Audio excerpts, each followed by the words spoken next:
I've always found hospitals to be unsettling places, even before this experience. The antiseptic smell, mixed with the hushed tones of doctors and nurses, create an eerie atmosphere that sends shivers down my spine.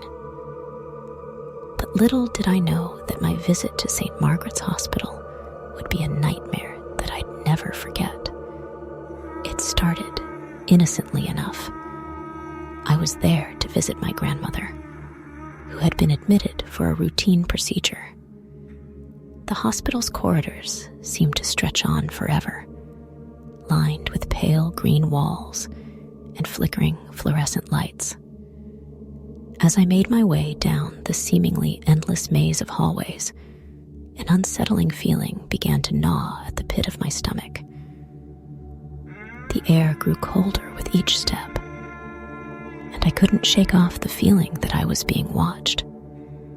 My footsteps echoed through the empty halls, creating an eerie rhythm that seemed to harmonize with the distant hum of machinery. But what really sent chills down my spine was the faint sound of whispering. I froze, my heart pounding in my chest. The whispers were soft, just barely audible, like a secret being shared among shadows. I strained my ears, trying to make out the words, but they remained elusive, teasingly out of reach.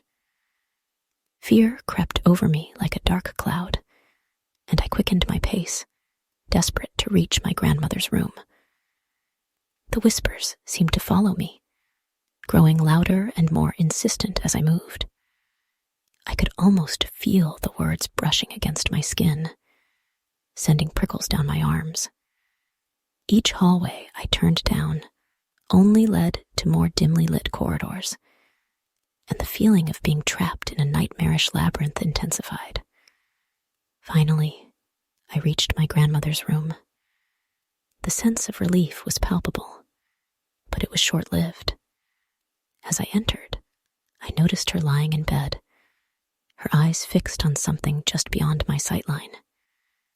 Her expression was one of terror, and her frail hand pointed to a dark corner of the room. I turned, and there, in the shadows, I saw them, twisted, contorted figures, their faces obscured by darkness. They seemed to be whispering to each other, their voices a cacophony of unsettling tones that made my skin crawl. I wanted to scream, to run, but I was rooted to the spot, paralyzed by fear. My grandmother's voice quivered as she rasped. They come when the lights go out, when no one's around. I didn't need any further explanation. I grabbed my grandmother's hand and pulled her with all the strength I could muster. As we fled the room, the whispers grew louder, swirling around us like a malevolent chorus. The hospital that was once a place of healing had transformed into a nightmare realm of shadows and secrets. We stumbled out into the hallway, the fluorescent lights flickering and buzzing overhead. My grandmother's grip on my hand tightened, and together we ran through the endless corridors, the whispers chasing us every step of the way.